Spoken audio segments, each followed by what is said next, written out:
नमस्कार मित्रांनो, एका गावातील कुटुंबाची एक भयंकर कथा ह्या कथेचा हा भाग 6वा आहे. जर तुम्ही कथेच्या आधीच्या भागांचे व्हिडिओज न बघता थेट या व्हिडिओवर आला असाल तर हा व्हिडिओ पाहण्याआधी कथेच्या आधीच्या भागांचे व्हिडिओज आधी पाहावेत. ह्या कथेच्या प्रदर्शित होणाऱ्या सर्व भागांच्या व्हिडिओच्या लिंक्स ह्या कथेच्या प्रत्येक व्हिडिओच्या डिस्क्रिप्शनमध्ये देण्यात येतील. कथेच्या 6व्या भागाला आता सुरुवात करू.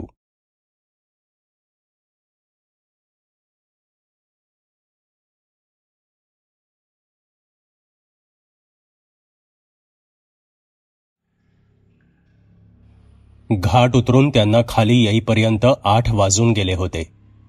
मीराला तिच्या आईचा फोन आला.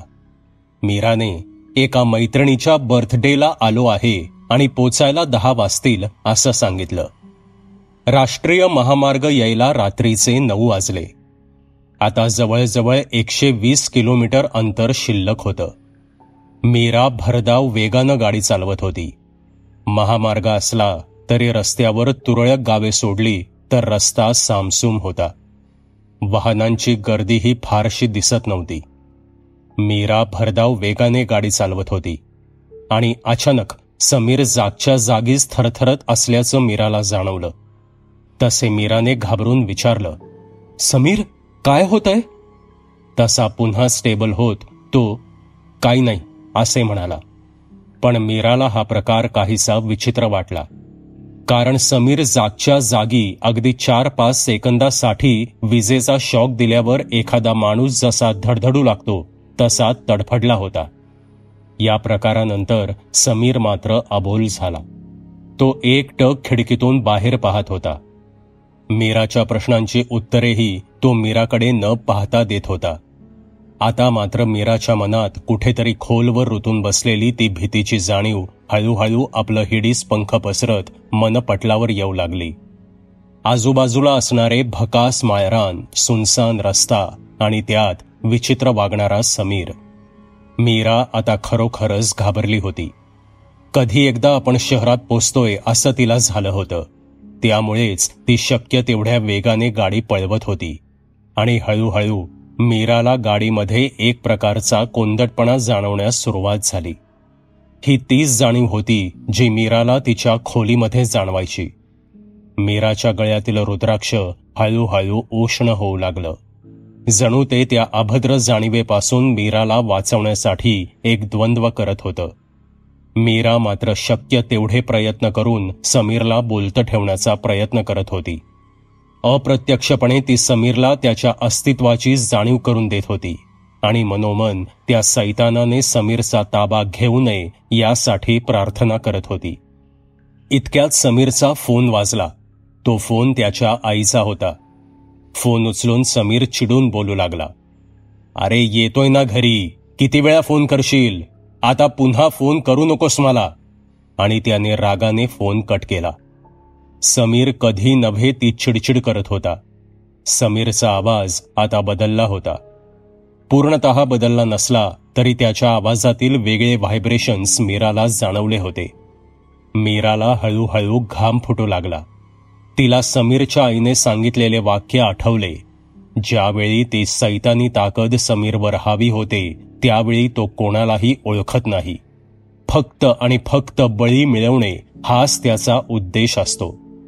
मीरा कधी नव्हे एवढा मनोमन देवाचा धावा करत होती आणि इतक्यात फटकन आवाज आला आणि गाडीचा बॅलन्स सुटल्यासारखी गाडी इकडे तिकडे जात असल्याचं मीराला जाणवलं. मीराने कशीबशी गाडी कंट्रोल केली. गाडीचे टायर पंक्चर झाले होते हे मीराच्या लक्षात आलं. तसे रस्त्याच्या कडेला गाडी घेत मीरा समीरला म्हणाली, समीर, टायर पंक्चर झाले.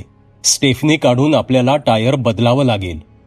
तसे मीराकडे न पाहता समीर खाली उतरला आणि त्याने धाडकन दरवाजा बंद केला. मीराने हलकेच खाली वाकून गाडीचे बूट उघडले. काळोख्या अंधारात समीरने स्टेपनी काढायला सुरुवात केली. विशेष म्हणजे समीरने मोबाईलचा टॉर्चही लावला नव्हता. स्टेअरिंगवर बसलेल्या मीराने हलकेच मान वरती करत मधल्या IRVM मध्ये पाहिले आणि तिला अंधारात अगदी 2-3 सेकंदासाठी समीरचे लाल डोळे चमकताना दिसले. स्टेअरिंगवर बसलेली मीरा जणू लकवा मारल्यासारखी जागीच फडफडू लागली. आपण एका भयान संकटात अडकलो आहोत आणि आपल्या प्रियकराकडूनच आपला घात होऊ शकतो या विचाराने मीराच्या मेंदूला कंप सुटला. हृदय जोरजोरानं उडू लागलं. त्वचेच्या रंध्रारंध्रातून घामाच्या धारा वाहू लागल्या. इतक्यात समीरचा फोन वाजला. त्याने तो खिशातून बाहेर काढत पाहिला आणि कट केला. पुढील 2-3 मिनिटात पुन्हा फोनची रिंग वाजली. त्याने तो पुन्हा कट केला. रागाने बडबडत कटकट करत समीर जॅक चढवू लागला.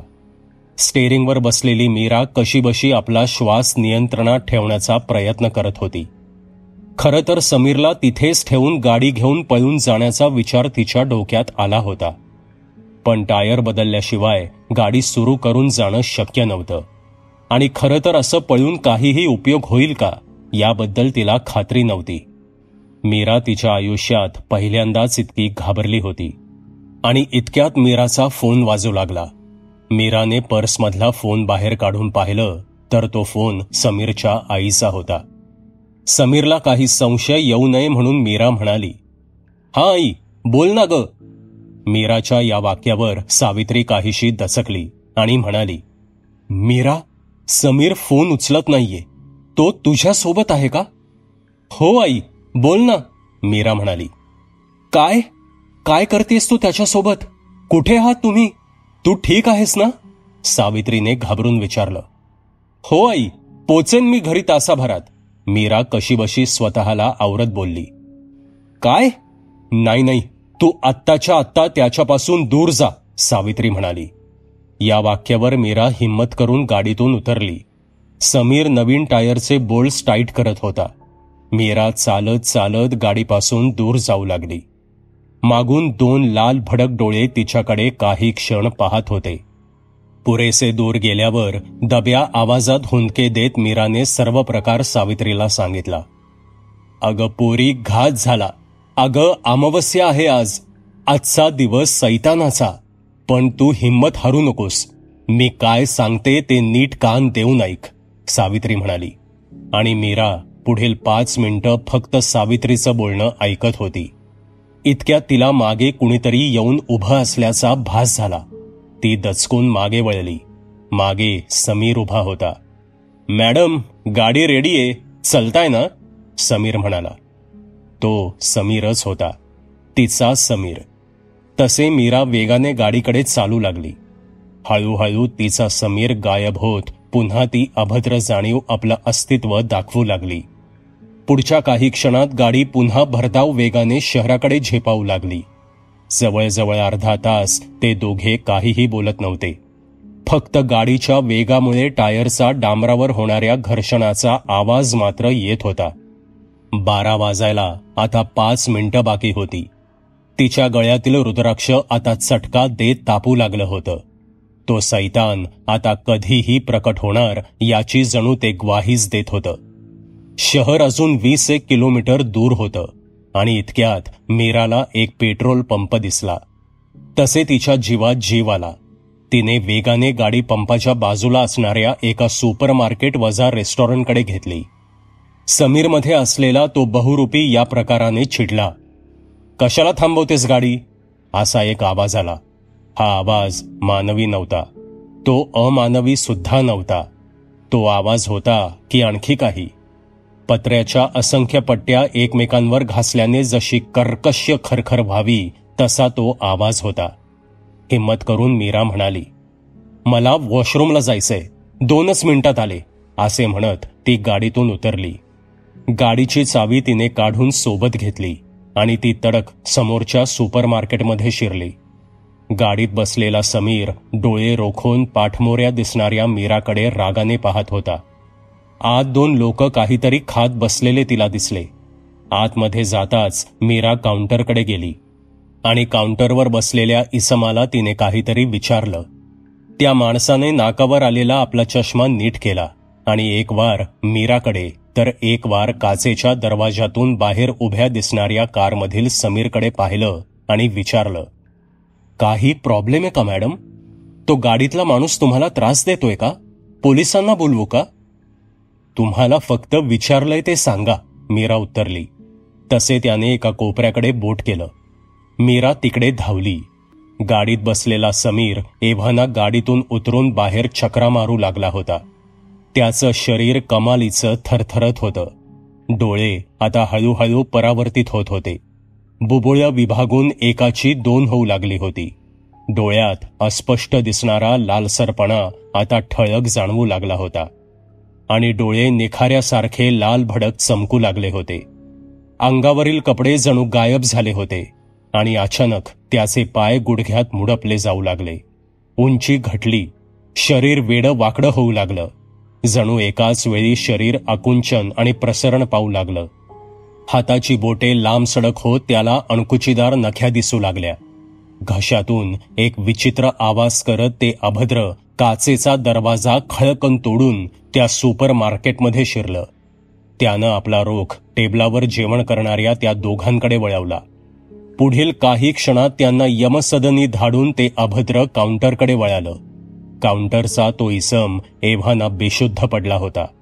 ते अभद्र जवळ जाऊन त्याला हुंगू लागलं. तो इसम या धक्क्याने पक्षाघात होऊन जागीच मेला होता. इकडे तिकडे वळत हुंगत तो सैतान बाहेर आला आणि त्याने आकाशाकडे पाहत एक जोराचा चित्कार केला आणि जागीच पाय आपटून ती अघोरी ताकद एखाद्या रॉकेटसारखी अचानक आकाशात झेपावत गायब झाली. रेस्टॉरंटच्या मागील दरवाजाने बाहेर पडून बाजूच्या अंधाराचा फायदा घेत लपत छपत बाहेर पडलेली मीरा रस्त्या पलीकडे उभ्या असलेल्या 2 ट्रकच्या मधल्या अंधारात लपून हे हिडीस दृश्य पाहत होती. सावित्रीने सांगितल्याप्रमाणे 12च्या ठोक्याला सैतानाने आपलं प्रकटीकरण केलं होतं. बेभान होऊन अमावस्येला आपलं अमंगल कार्य करायला सैतान झेपावला होता. तो आता गेला असला तरी मीरा त्या अंधारात काही काळ तशीच बसून होती आणि मग ती हिम्मत करून गाडीकडे धावत सुटली. थरथरत्या हाताने तिने गाडीचा दरवाजा उघडला आणि इतक्यात फोन वाजला. गाडीत बसून तिने साऱ्या काचा बंद केल्या आणि गाडी स्टार्ट केली. गाडीच्या ऑडिओ सिस्टीमला कनेक्ट झालेला फोन तिने स्टेअरिंगवरील कंट्रोल बटनाच्या साह्याने उचलला. मीरा, कुठेस तू? सावित्रीने विचारलं. वाचले मी काकू, घरी चाललीये, असं म्हणून मीरा मोठ्याने रडू लागली. देव पावला पोरी, लवकर घरी पोच, उद्या बोलू, असे म्हणत सावित्रीने फोन कट केला आणि भिंतीला टेकून सावित्री समीरची वाट पाहत राहिली. पण काही वेळाने तिचा डोळा लागला. काही वेळ गेला आणि झोपी गेलेल्या सावित्रीला अचानक जाग आली. जवळच पडलेला मोबाईल तिने हातात घेतला. पहाटेचे 5:30 होऊन गेले होते. सावित्री रात्रभर जिन्यावर येऊन टेरेसकडे जाणाऱ्या दरवाजातच बसून होती आणि तिथेच तिची झोप लागली होती. अंगावरील शाल सावरत ती कशीबशी उठली आणि समोरचा दरवाजा सावकाश उघडत सेफ्टी डोअरमधून बाहेर पाहू लागली. समोरच्या टेरेसवर समीर थंडीने कुडकुडत पडलेला दिसत होता. सावित्रीने 2 क्षण थांबून त्याचा अंदाज घेतला. समोरच्या अंधारात निरखून पाहून तो समीरच आहे याची खात्री केली. मग सावकाश सेफ्टी डोअर उघडून ती समीरकडे धावली. स्वतःच्या अंगावरील शाल त्याच्या अंगावर टाकून सावित्रीने समीरला जागं केलं, पण तो पूर्णतः जागा झाला नव्हता. असंबद्ध बडबडत तो कसा तरी उठला. सावित्री त्याला आधार देत खाली घेऊन आली आणि त्याच्या खोलीत नेऊन त्याला झोपवलं. जवळजवळ पुढील 2-3 तास त्याला कुरवाळत थोपटत सावित्री तिथेच बसून राहिली. सकाळी 8:45च्या दरम्यान समीरला जाग आली. आपण स्वतःच्या बेडवर असलेलं पाहून तो दचकून उठून बसला आणि म्हणाला, अगं आई, मी इथे कसा आलो? मी तर काल मीरासोबत फिरायला गेलो होतो आणि तिच्या सोबतच रात्री गाडीतून परत येत होतो, पण मला पुढचं काही आठवत नाहीये. डोळ्यातील अश्रू आणि गळ्यात आलेला हुंदका कसा बसा आवरत सावित्री बोलू लागली, बाळा, तुला सांगितलंय ना मी की तुला फिट्स येतात. काल तू मीरासोबत परत येत होतास आणि अचानक तुला फिट आली. मग मीराने तुला इथे आणून सोडलं. आता जास्त विचार करू नकोस आणि आज कॉलेजला सुद्धा जाऊ नकोस. आज आराम कर घरी. समीरला काहीही आठवत नव्हतं. त्याने मानेनेच होकार दिला आणि तो पुन्हा बेडवर पडला. सावित्री उठली आणि आंघोळीसाठी निघून जाऊ लागली. समीरच्या खोलीमधून खाली येत असतानाच सावित्रीचा फोन वाजला. तो मीराचा फोन होता. काकू, आज जायचंय ना शास्त्रीजींच्या त्या आश्रमाला? मीराने विचारलं. मीरा, मी तुलाच फोन करणार होते. अगं, समीर आज घरीच थांबणार आहे, त्यामुळे मला घराबाहेर पडता येणार नाही आणि तूही आज घरीच थांबावंस असं मला वाटतं. काल रात्री घडलेल्या प्रसंगानंतर तू थोडी विश्रांती घ्यावी असं मला वाटतं. आपण उद्या नक्की जाऊ, सावित्री म्हणाली. ठीक आहे काकू, मी उद्या फोन करते, असं म्हणत मीराने फोन कट केला. रात्रीचं जेवण उरकून मीरा आपल्या खोलीत पलंगावर पडली होती. आज ती कॉलेजला गेली नव्हती. काल रात्रीचा प्रसंग तिच्या नजरेसमोरून जाता जात नव्हता. समीरचं ते अभद्र रूप आठवून दुपारी ती कितीतरी वेळ रडत बसली होती. ती मनातून घाबरली होती. तिच्या आयुष्यात तिने असा अनुभव कधीही घेतला नव्हता. रात्रीच्या त्या अनुभवाने तिच्या जाणीवा हादरून सोडल्या होत्या. मनाच्या कोपऱ्या कोपऱ्यावर भीतीचं झाकोळं पसरलं होतं. आपण जे प्रयत्न करतोय त्याला यश येईल ना? कारण आपला सामना कुण्या माणसाशी नसून एका हिंस्र सैतानी ताकदीशी आहे. उद्या शास्त्रीजींच्या आश्रमात गेल्यावर काहीतरी दिशा मिळावी, अन्यथा यावर मार्ग काढणं अवघड होऊन बसेल, असे विचार करत करत मीरा कितीतरी वेळ पलंगावर पडून होती आणि शेवटी थकलेल्या तिच्या मनाने झोपेला जवळ केलं. सकाळी मीरा लवकर उठली. फ्रेश होऊन ती लगबगीने खाली आली. हॉल शेजारी असणाऱ्या देवघरातून धूप, अगरबत्ती यांचा वास तरवळत होता. मालतीबाई देवपूजा करत होत्या. मीरा लगबगीने देवघरात पोचली. मालतीबाई देवपूजा करण्यात व्यस्त होत्या. मीराही हात जोडून त्यांच्या शेजारी बसली. 10-15 मिनिटे ती डोळे मिटून देवाचं नामस्मरण करत होती. देवपूजा करताना मालतीबाई आश्चर्यकारक नजरेने मीराकडे पाहत होत्या. मीराने देवपूजेला येणं हा त्यांच्यासाठी एक धक्काच होता. देवपूजा करून मालतीबाई उठल्या. मागोमाग मीरा सुद्धा उभी राहिली. मालतीबाईंनी तिच्या हातात तीर्थप्रसाद ठेवला. मीराने मनोभावे नमस्कार करून तो प्रसाद ग्रहण केला. नाश्ता उरकून मीरा घराबाहेर पडली. बाहेर येताच तिने सावित्रीला फोन केला. सावित्री तयार होऊन तिचीच वाट पाहत होती. स्कूटर स्टार्ट करून मीरा भरधाव वेगाने समीरच्या घराकडे निघाली. पुढील अर्ध्या तासात मीरा समीरच्या घरी पोचली. समीर कॉलेजला गेला होता. सावित्री मीराचीच वाट पाहत होती. जास्त वेळ न घालवता त्या दोघी स्कूटरवरून शास्त्रीजींच्या आश्रमाकडे जायला निघाल्या. आश्रम शहरापासून 20 किलोमीटर दूर होता. आश्रमात पोचायला किमान अर्धा तास लागणार होता. ट्रॅफिकमधून मार्ग काढत मीरा शक्य तितक्या वेगाने गाडी चालवत होती. शेवटी शहरातून बाहेर पडत एका दुसऱ्या शहराकडे जाणाऱ्या रस्त्याला त्या लागल्या. आता शहरातील वस्ती मागे पडून एक माळरान लागलं होतं. या रस्त्यावरच शास्त्रीजींचा आश्रम होता. पुढील 10 मिनिटात त्या आश्रमाजवळ पोचल्या. भकास माळरानावर असलेला तो आश्रम म्हणजे वाळवंटात उगवलेलं झुडूप वाटत होता. आश्रम तसा फार मोठा नव्हता. 2-3 छोटेखानी इमारती आणि त्याच्या बाजूने असणारं कंपाऊंड. पूर्ण आश्रमाला सफेद रंगाची रंगरंगोटी केली होती. गेटवर पोचताच वॉचमनने त्यांना थांबवलं आणि कोणाला भेटायचंय अशी विचारणा केली. मीराने सदानंद पाध्ये यांचं नाव सांगितलं. वॉचमनने गेट उघडून त्या दोघींना आत घेतलं आणि गेट पुन्हा बंद केलं. पार्किंग लॉटकडे बोट करत वॉचमनने गाडी तिथे पार्क करून समोरच्या बिल्डिंगमध्ये जाण्यास त्यांना सांगितलं.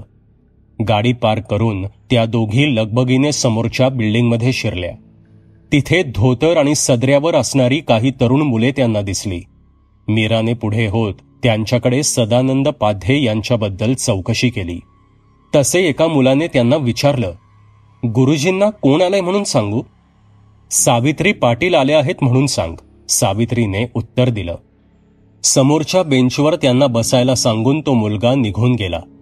पुढील 3-4 मिनिटात 40शीचे गृहस्थ धावतच त्यांच्याकडे आले. तसे त्या दोघी आणि बाकीची मुले सुद्धा काहीशी बावरली. धावत आलेले ते गृहस्थ अतीव आनंदाने उद्गारले, मी सदानंद पाध्ये, आपण सावित्री पाटील का? सावित्रीने मानेनेच होकार दिला. यावर सदानंद पाध्ये पुन्हा अविश्वासाने विचारू लागले, खरंच तुमचं नाव सावित्री पाटील आहे का? अहो, मीच सावित्री पाटील आहे. आपण असं का विचारताय? आपला विश्वास नाहीये का? काहीशा रागाने सावित्री उद्गारली. सदानंद पाध्ये यांच्या डोळ्यातून अश्रुधारा वाहू लागल्या. ते आनंदाश्रू होते. अतिशय आनंदाने वरती पाहत ते बडबडू लागले, परमेश्वरा, तुझी लीला अपरंपार आहे. गेली 10-12 वर्ष आम्ही यांना शोधण्यासाठी जीवाचं रान केलं आणि तू स्वतः त्यांना आमच्या समोर हजर केलंस. मी तुझा ऋणी आहे, करुणा करा. आणि त्यांनी हात जोडले. त्यांच्या या वाक्यांवर मीरा आणि सावित्री अवाक होऊन त्यांच्याकडे पाहतच राहिल्या. त्यांना काही समजत नव्हतं. इतक्यात पाध्ये गुरुजी पुन्हा बोलले, चला या माझ्या मागून, माझ्या दालनात जाऊया. एक गोष्ट आहे जी तुम्हाला द्यायची आहे. तसे त्या दोघी उठल्या आणि कुतूहलाने त्यांच्या सोबत चालू लागल्या. जिना चढून वर येताच पाध्ये कोपऱ्यात दिसणाऱ्या एका दरवाजाकडे गेले. ते त्यांचं दालन होतं. मीरा आणि सावित्री सुद्धा त्यांच्या मागोमाग आत शिरल्या. पाध्ये यांनी त्यांना समोरील खुर्च्यांमध्ये बसण्याचा इशारा केला आणि स्वतः टेबलापलीकडील खुर्चीवर जाऊन बसत त्यांनी बाजूचं ड्रॉवर उघडलं. त्यातून त्यांनी एक लिफाफा बाहेर काढत तो सावित्रीच्या हातात दिला आणि ते म्हणाले, पाटीलबाई, गुरु शास्त्रींबद्दल काय झालं ते तुम्हाला समजलं असेलच. शास्त्रीजींनी देह ठेवण्यापूर्वी हा लिफाफा लिहून ठेवला होता. त्यावर आपलंच नाव टाकलेलं आहे आणि वर त्यांनी माझं नाव टाकून असंही नमूद केलं होतं की हा लिफाफा योग्य व्यक्तीला देणं हीच माझ्याकडून त्यांच्यासाठी गुरुदक्षिणा आहे. बाई, गेली 10-12 वर्ष आम्ही तुम्हाला खूप शोधलं. काहीही करून मला माझ्या गुरूंची इच्छा पूर्ण करायची होती, पण तुमचा पत्ता न मिळाल्यानं आम्ही हताश होत ती शोध मोहीम बंद केली. गुरुजींची इच्छा अपुरीच राहते की काय या विचारानं गेली 10 वर्ष मी नीट झोपलेलो नाहीये. पण आज परमेश्वराच्या कृपेने हा योग जुळून आला. आपण इथे आल्याबद्दल मी आपला मनापासून आभारी आहे. शास्त्रीजींनी आपल्यासाठी लिफाफा लिहून ठेवला आहे आणि तो देण्यासाठी लोक आपल्याला शोधत होते. ही गोष्ट ऐकून सावित्री चांगलीच दचकली. शास्त्रीजींनी आपल्या आयुष्यातील या ब्रह्मसंकटावर निश्चितच काहीतरी मार्ग काढला असावा आणि या लिफाफ्यामध्ये त्यांनी त्याबद्दल मार्गदर्शन केलं असावं या विचाराने सावित्रीला हुरूप आला. तिने थरथरत्या हाताने तो लिफाफा फोडला. आत तिला एक कागद दिसला. तिने तो कागद बाहेर काढला. मीरा सुद्धा कुतूहलाने डोकावून पाहत होती. ते एक पत्र होतं. शास्त्रीजींनी सावित्रीसाठी लिहिलेलं पत्र. सावित्री आणि मीरा मिळून ते पत्र वाचू लागल्या. श्रीमती सावित्रीबाई पाटील यांस, नमस्कार. आज दुपारी आपण आपल्या मुलाला घेऊन मला भेटायला आला होतात. तेव्हा मी आपणास कुंडलीत काहीही दोष नाहीये असं म्हटलं होतं. मी साक्षात खोटं बोललो. त्याबद्दल मला माफ करा. मी दुपारी जेव्हा तुमच्या मुलाला निरखून पाहिलं तेव्हा मला एक अभद्र जाणीव झाली. ही जाणीव माझ्यासाठी नवीन नाहीये. आजपर्यंत बऱ्याच पिशाच्यबाधित लोकांच्या संपर्कात मी आलो आहे, पण आपल्या मुलाच्या बाबतीत जी गोष्ट घडली आहे ती काहीशी निराळी आहे. ते पिशाच्य असू शकत नाही. त्यापेक्षाही काहीतरी ताकदवान आणि तितकंच घातक असं काहीतरी आपल्या मुलासोबत चिकटलं आहे. ते नेमकं काय आहे मला निश्चित सांगता येणार नाही आणि म्हणूनच मी माझे मित्र आणि या क्षेत्रात पारंगत असणारे कालभैरव शक्तीपीठाचे महंत चिन्मयानंद स्वामी यांच्याशी संपर्क साधला. मी त्यांना आज दुपारी पाहिलेला सर्व प्रकार कथन केला आहे.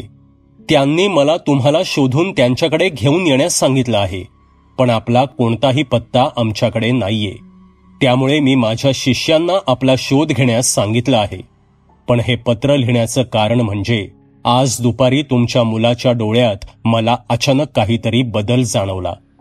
तुमच्या मुलाचे डोळे अगदी 2-3 सेकंदांसाठी लाल भडक झाले होते आणि ते माझ्याकडेच रोखून पाहत होते.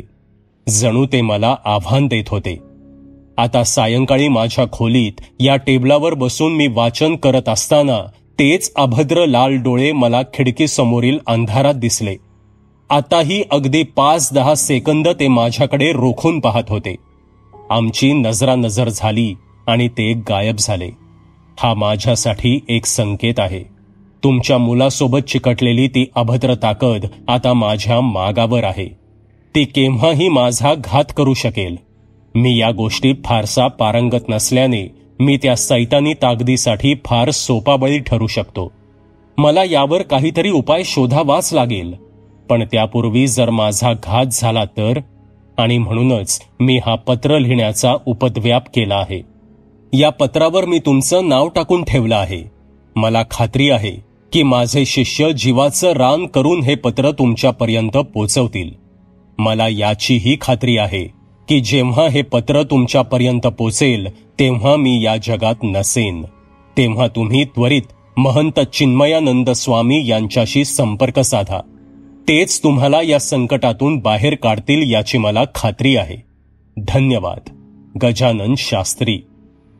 पत्र वाचून नकळत सावित्रीच्या डोळ्यातून अश्रू उघळले.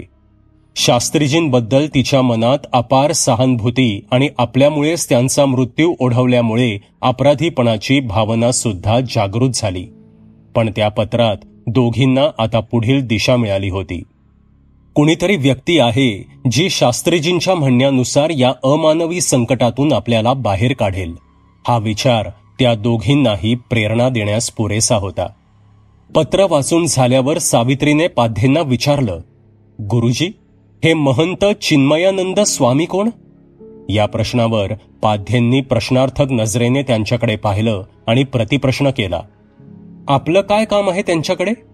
तसे सावित्रीने हातातलं ते पत्र पाध्येंना दिलं आणि त्यांनी ते 2 मिनिटात वाचून काढलं आणि ते विचारू लागले, बाई, तुमची हरकत नसेल तर तुम्ही मला तुमचा नेमका प्रॉब्लेम सांगता का? ज्या गोष्टीमुळे आमच्या गुरूंचा जीव गेला त्याबद्दल मला कल्पना मिळणं गरजेचं आहे. तसे एक दीर्घ श्वास घेत सावित्रीने एकवार मीराकडे पाहिलं आणि तिने पुढील 1 तासात आपली अडचण त्यांना सांगितली. सावित्रीची हृदयद्रावक कहाणी ऐकून त्यांना धक्काच बसला आणि ते म्हणाले, शास्त्रीजींनी सांगितल्याप्रमाणे महंतच आपली मदत करू शकतील. आपल्याला लवकरात लवकर महंतांकडे जावं लागेल. काळभैरव देवस्थान आणि आश्रम इथून 30 किलोमीटर दूर दुसऱ्या शहरात आहे. पण ते एक प्रसिद्ध तीर्थक्षेत्र सुद्धा आहे हे तुम्ही ऐकून असाल. तुम्ही थेट गेल्यास तुमची दाद लागणार नाही. महंत फार व्यस्त असतात. कुणीही तुम्हाला त्यांच्याजवळ जाऊ देणार नाही. आपण असं करू, मी त्यांना फोन करून तुमच्याबद्दल कल्पना देतो, म्हणजे तुम्हाला त्यांना सहज भेटता येईल. असे म्हणत पाध्येंनी महंतांच्या खासगी नंबरवर फोन केला. 3-4 रिंगमध्ये फोन उचलला गेला. साष्टांग दंडवत महंजी, सदानंद बोलतोय. व्यस्त नसाल तर थोडं बोलायचं होतं. थोडं महत्वाचं आहे. जय महाकाल बाळ, बोल, काय एवढं महत्वाचं काम काढलंस? महंत आपल्या त्याच धीर गंभीर आवाजात विचारू लागले. महंजी, गुरुजी त्यांच्या मृत्यूच्या दिवशी आपल्याशी सावित्री पाटील आणि त्यांच्या मुलाबद्दल बोलले होते. आपल्याला आठवतंय का?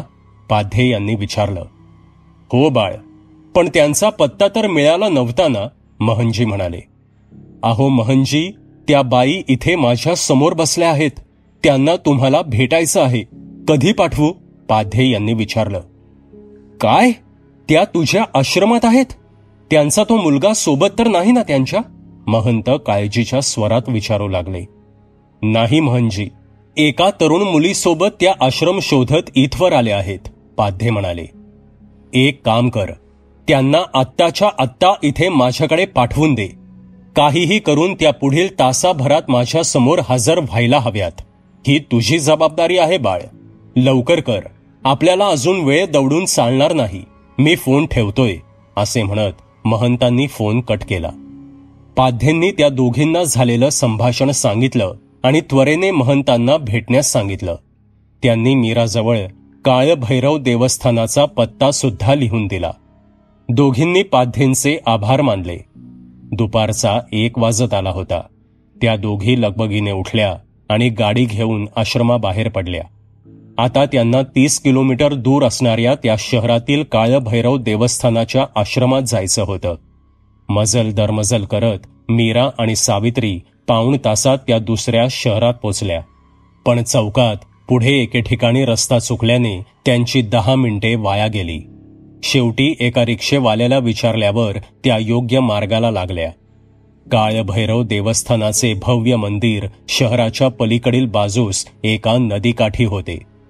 काळ्या भिन्न पाषाणात उभे असलेलं ते मंदिर दुरून फारच आकर्षक दिसत होतं. जवळजवळ 60-70 फुटी दगडी कळस असणारं ते मंदिर पाहणाऱ्याला आपल्याकडे जणू मोहित करत होतं. मीराला 1.5 किलोमीटर दूरपासूनच मंदिराचा कळस नजरेस पडला. मंदिराजवळ पोचून त्या दोघी थांबल्या असता असीम कुतूहलाने आणि विलक्षण ओढीने त्या दोघी मंदिराकडेच पाहत राहिल्या. हेमाडपंथी स्थापत्यशास्त्राचा एक विलक्षण नमुना असणारे ते मंदिर फारच सुरेखरित्या साकारलं गेलं होतं. त्यांनी प्रथम मंदिरात जाऊन दर्शन घेण्याचा विचार केला आणि पुढील क्षणाला त्या आत शिरल्या. पायाखाली असणारी दगडी फरसबंदी अतिशय थंड वाटत होती. मंदिराच्या आत फिरत असताना त्यांना विलक्षण गारवा जाणवला. आता त्या गाभाऱ्याकडे गेल्या. बाहेरूनच त्यांनी गाभाऱ्यातील काळभैरवनाथाच्या मूर्तीकडे पाहिलं. काहीशी दंडगोल आकाराची कालभैरवाची ती दगडी मूर्ती म्हणजे अंदाजे 4 फूट उंचीची एक शिळा होती. त्याच्यावर काळ्या रंगामध्ये रंगकाम केलं होतं. चांदीच्या पत्र्यापासून बनवलेले डोळे आणि तोंड विलक्षण चमकत होतं. त्या डोळ्यांमध्ये आणि एकूणच मूर्तीमध्ये एक क्रोध जाणवत होता. तसा तो जाणवायलाच हवा होता, कारण कालभैरवनाथ हे भगवान शंकराचं अतिशय रौद्र स्वरूप आहे. दर्शन घेऊन त्यांनी तेथील पुजाऱ्याकडे महंत चिन्मयानंद स्वामी यांच्याबद्दल चौकशी केली. त्यांनी त्या दोघींना मंदिरामागे असणाऱ्या काही जुन्या इमारतीकडे जाण्यास सांगितलं. त्या पायी पुढे चालत त्या जुन्या इमारतीकडे जाऊ लागल्या. एका भव्य दगडी कंपाऊंडच्या आत शिरताच त्यांना बऱ्याच लोकांची गर्दी पाहावयास मिळाली. आश्रमातील अनुयायी एका विशिष्ट कपड्यात वावरत असताना त्या दोघींनी पाहिलं. हा त्यांचा गणवेश होता. हे लक्षात आल्यावर मीराने एका जणाला थांबवून महंतांबद्दल विचारणा केली. त्या व्यक्तीने समोर दिसणाऱ्या गर्दीकडे बोट करत त्या रांगेत जाऊन थांबण्यास सांगितलं. नाईलाजाने मीराने सदानंद पाध्ये यांना फोन केला आणि इथे सुरू असणाऱ्या गोंधळाबद्दल सांगितलं. तसे सदानंद पाध्ये यांनी त्यांना कोणत्याही एका कक्षाच्या जवळ जाऊन तिथून पुन्हा फोन करण्यास सांगितलं. मीराने आजूबाजूला नजर टाकली. बाजूलाच भक्ती निवास क्रमांक 2 असा बोर्ड लिहिलेला एक मोठा हॉल तिच्या नजरेस पडला. तसे मीराने पाध्ये यांना पुन्हा फोन केला आणि ती म्हणाली, आम्ही दोघी भक्त निवास क्रमांक 2 या हॉलजवळ आहोत. ठीक आहे, तुम्ही तिथेच थांबा. मी आत्ताच फोन करून महंतांना कळवतो. ते कोणाला तरी पाठवतील, असे म्हणत पाध्ये यांनी फोन कट केला. पुढील 4 मिनिटात एक अनुयायी तिथे आला आणि त्यांनी विचारलं, सावित्रीबाई पाटील आपणच का? सावित्रीने होकार देताच तो गृहस्थ म्हणाला, या माझ्या मागे, आणि तो पुढे चालू लागला. त्या दोघीही आता त्या गृहस्थाच्या मागून चालू लागल्या. 2 इमारती सोडून तो गृहस्थ तिसऱ्या एका छोटेखानी इमारतीमध्ये शिरला. मागोमाग या दोघीही होत्याच. इमारतीत प्रवेश करताच बाजूलाच असणाऱ्या एका जिन्यातून ते वर जाऊ लागले. पहिल्या मजल्यावर पोचताच समोरच एक भव्य दरवाजा त्यांना दिसला. ते तिघेही आता त्या भव्य दरवाजातून आत जात एका बाजूला बसलेल्या त्या वृद्ध गृहस्थाकडे जाऊ लागले. पुढे होत त्या अनुयायाने त्या वृद्ध गृहस्थांना वाकून नमस्कार केला आणि 2 पावले मागे सरकत तो त्या दोघींकडे वळाला आणि म्हणाला, हेच आहेत महंतजी, या खुर्चीवर बसा, मी येतो, असे म्हणत तो गृहस्थ दालनाबाहेर निघून गेला. महंतांनी दोघींना समोरच असणाऱ्या लाकडी खुर्च्यांवर बसण्याचा इशारा केला. महंत एका लाकडी आसनावर मांडी घालून बसले होते. त्यांनी केसरी पंचा परिधान केला होता.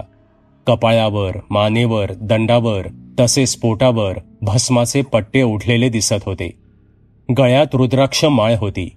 त्यांचे कुरळे केस पूर्णतः पांढरे झालेले दिसत होते. वीतभर लांब दिसणारी दाढी सुद्धा पूर्णतः सफेद होती. प्रथमदर्शी पाहता महंत अंदाजे 70 पार केलेले एक वृद्ध गृहस्थ वाटत होते. उठून नीट उभे राहिल्यास त्यांची उंची 6 फूट तरी होती, पण शरीर यष्टी मात्र क्रोश वाटत होती. त्यांच्या चेहऱ्यावर मात्र एक विलक्षण तेज जाणवत होतं. त्यांना पाहता क्षणी मनात एक प्रकारची सकारात्मकता जागृत व्हावी असे त्यांचे व्यक्तिमत्व होते. त्या दोघी स्थानपन्न होताच महंत आपल्या गंभीर आणि सुस्पष्ट आवाजात म्हणाले, सापडला ना आश्रम? काही त्रास नाही ना झाला इथपर्यंत पोचायला? त्यावर त्या दोघींनीही नकारार्थी माना हलवल्या. महंतांच्या त्या गंभीर आवाजातील जरब इतकी प्रचंड होती की त्या दोघींना त्यांच्या समोर बोलण्याचं धाडस होत नव्हतं. त्यांची ती अवस्था जाणून महंत किंचित हसले आणि म्हणाले, हे पहा, तुम्ही जे काही आहे ते मोकळेपणाने बोला. असं अवघडून जाल तर प्रश्न कसा सुटेल? आता सावित्रीकडे पाहून महंतांनी थेट प्रश्न केला, सावित्री तूच ना ग बाळ? हो, सावित्री म्हणाली.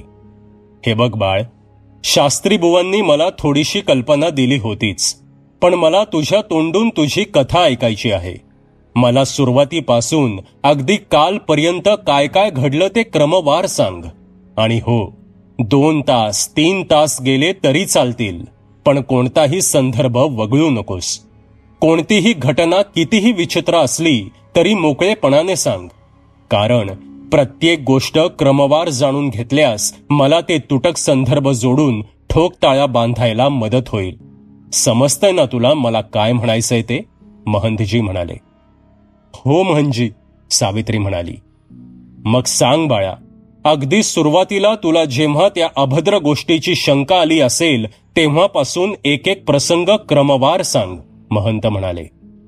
सावित्रीने समोरच्या टेबलावरील पाण्याचा ग्लास जवळ घेत त्यातील घोटभर पाणी प्यायलं आणि गळ्या खाकरून तिने आपली करुण व्यथा महंतांसमोर मांडायला सुरुवात केली. महंत विलक्षण एकाग्रतेने सावित्रीच्या चेहऱ्यावरील हावभाव टिपत ती कहाणी ऐकत होते. कहाणी ऐकता ऐकता महंतांच्या चेहऱ्यावरील हावभाव सुद्धा काहीसे बदलताना दिसत होते. मीरा कधी सावित्रीकडे तर कधी महंतांकडे पाहत होती. मीराने सावित्रीच्या तोंडून आधीही ही कहाणी ऐकली होती, पण सावित्री यावेळी बऱ्याच बारीक सारीक गोष्टींचे संदर्भ क्रमवार सांगत होती. बऱ्याच गोष्टी मीराला सुद्धा नवीनच कळत होत्या. महंत मात्र तल्लीन होऊन सावित्रीची कहाणी ऐकत होते. जवळजवळ 2 तास झाल्यावर सावित्रीची करुण कथा संपली आणि इतक्यात एक विचित्र प्रकार घडला.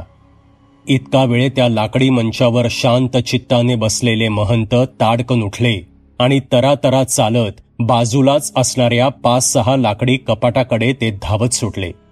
या वयातही महंतांची ती हालचाल एखाद्या तरुणाला लाजवणारी होती. बाजूची ती लाकडी कपाटं निरनिराळ्या पुस्तकांनी भरलेली दिसत होती. काचेच्या दरवाजातून दिसणारी ती पुस्तके न्याहाळत महंत एक एक कपाट नीट तपासत होते. ते कोणतं तरी पुस्तक शोधत होते आणि अचानक एका कपाटाच्या तळाच्या कप्प्यात त्यांना अपेक्षित पुस्तक दिसलं. वाकून ते पुस्तक पाहत असणारे महंत उभे राहिले. हाताने टाळी वाजवत ते अचानक ओरडले, भले शाबास, मिळालं शेवटी. आणि त्यांनी विजेच्या वेगाने कपाटाचा दरवाजा उघडला. खाली वाकून ते पुस्तक सावकाश बाहेर काढत तो काचेचा दरवाजा त्यांनी पुन्हा बंद केला.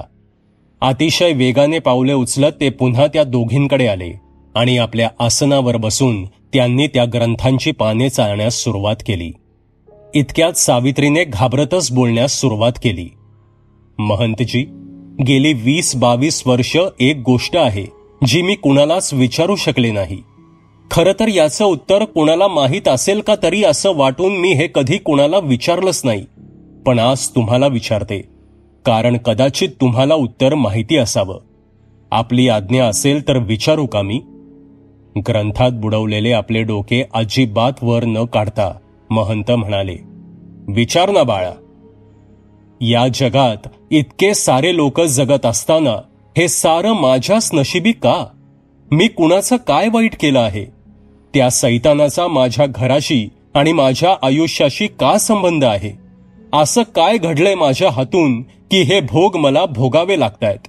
इतके बोलून हुंदका न आवरल्याने सावित्री ढसा रडू लागली. शेजारी असलेली मीरा सावित्रीला सांभाळण्याचा प्रयत्न करू लागली.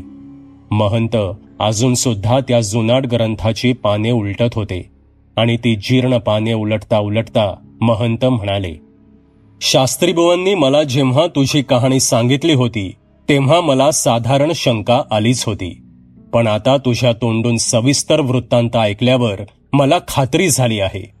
2च क्षण थांब, मला काही दाखवायचं आहे तुला. आणि इतक्यात त्यांना अपेक्षित असणारं पान सापडलं. त्या पानावर आपला हात आपटत ते म्हणाले, हे पहा, इथे आहे उत्तर. आणि त्यांनी तो ग्रंथ त्या दोघींच्या हातात दिला. सावित्री आणि मीराने तो जाडजूड ग्रंथ हातात कसाबसा सावरत महंतांनी दाखवलेलं ते पान त्या निरखू लागल्या. त्या पानावर वरील अर्ध्या भागात एक काळी कुट्ट मानवी आकृती होती, पण त्याचं शीर मात्र मानवी नव्हतं. ते एखाद्या बैल किंवा रेड्याचं शीर होतं. पूर्णतः काळे कुट्ट असणाऱ्या त्या आकृतीचे डोळे मात्र शुभ्र होते. त्या आकृतीच्या डोक्यामागे एक काळ्या रंगाचं वर्तुळ होतं आणि त्या वर्तुळात एक काळ्या रंगाची तारका होती. ती आकृती मनाला विचलित करणारी वाटत होती. त्या आकृतीच्या खालील अर्ध्या भागावर चित्रविचित्र चिन्हांनी काहीतरी लिहिण्याचा प्रयत्न केला होता. ती कोणतीतरी चित्रलिपी होती. त्या दोघींना या आकृती आणि चित्रावरून काहीही अर्थबोध झाला नाही. त्या दोघींचे प्रश्नार्थक चेहरे पाहून महंतांनी तो ग्रंथ हलकेच आपल्या हातात घेतला आणि ते बोलू लागले, बाळ, तुझ्या आणि तुझ्या घरच्यांच्या बाबतीत जे घडलं आहे त्याचं उत्तर तुम्हाला दाखवलेल्या पानावर लिहिलं आहे. हा ग्रंथ एका विशिष्ट कालखंडात वापरल्या जाणाऱ्या एका चित्रलिपीत लिहिला गेला आहे. आज या लिपीचा कोणीही वापर करत नसलं तरी यावर संशोधन करून पूर्वीचे जे काही साहित्य उपलब्ध आहे त्याची उकल करून घेणे शक्य आहे. शास्त्रीजींनी मला हा प्रकार सांगितल्यावर मी याबाबतीत काही संशोधन केलं आणि तेव्हा मला या ग्रंथातील हा संदर्भ या साऱ्या प्रकाराला कारणीभूत असावा असं वाटलं आणि माझी शंका आज खरी ठरली आहे. सबस्क्राईब करा एटी स्टोरीटेलर चॅनलला आणि बेल आयकन दाबून ऑलवर क्लिक करा आमचे व्हिडिओज सगळ्यात आधी बघण्यासाठी.